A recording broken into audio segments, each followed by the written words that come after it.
ప్రభునందు ప్రియులకు యేసుక్రీస్తు నామములో శుభము కలుగునుగాక. ఈ దినం హెబ్రోన్ క్యాలెండర్ వాగ్దానము: నీతి కొరకు ఆకలి దప్పులు గలవారు ధన్యులు, వారు తృప్తిపరచబడుదురు. మత్తయి సువార్త 5వ అధ్యాయం 6వ వచనంలో దేవుడు ఈ మాటలు తెలియజేస్తూ ఉన్నాడు. నీతి న్యాయములు ఆయన సింహాసనమునకు ఆధారములై ఉంటున్నవి అని దేవుని వాక్యం సెలవిస్తుంది. నీతి, నిజాయితీ, న్యాయము అనే మాటలు, ఇలాంటి అర్థం ఇచ్చేటువంటి మాటలు బైబిల్లో సుమారు 740 సార్లు వ్రాయబడి ఉంటున్నవి.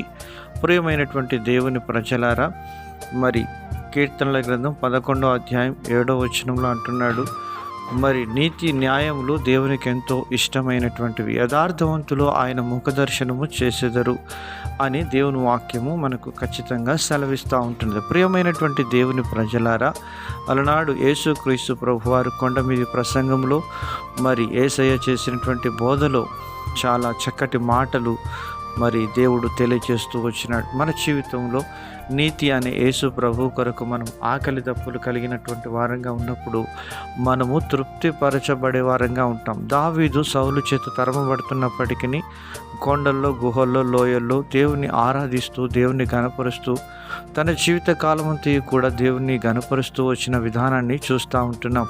అందును బట్టి దావీదు ఒకానొక సమయంలో ఇశ్రాయేలు మీద రాజ్య సింహాసనం మీద అధిరోహించబడుతూ వచ్చినాడు.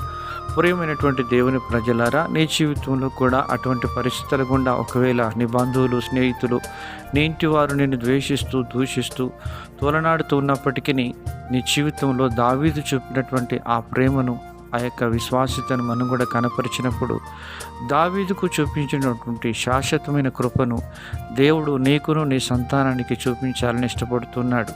యోసేపు పరాయి దేశంలో తాను బానిసగా పట్టబడి ఉన్నప్పటికీ తన జీవితంలో నీతి కొరకు ఆకలి దప్పులు కలిగినటువంటి వాడుగా ఉండి వ్యభిచారం అనేటువంటి పాపం నుండి పారిపోయి తన పరిశుద్ధతను కాపాడుకుంటూ వచ్చినాడు.